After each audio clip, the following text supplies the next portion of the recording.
Bakit? Bakit mo ako iniwan? Walang paalam, walang babala. Parang hangin na biglang nawala, iniwan akong hindi alam kung paano huminga. Saan ako nagkulang? Saang bahagi ng puso ko ang hindi sapat? Minahal kita ng buo. Pero bakit pakiramdam ko'y ako ang may sala?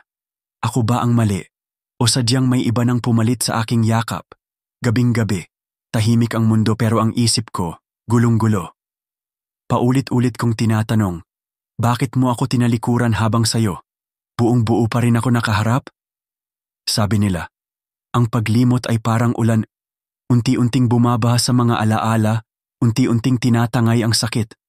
Pero bakit sa bawat patak, lalo lang akong nilulunod sayo? At oo, gusto kitang patawarin. Gusto kong sabihin na kaya ko nang bitawan ang pait, ang luha, ang sakit.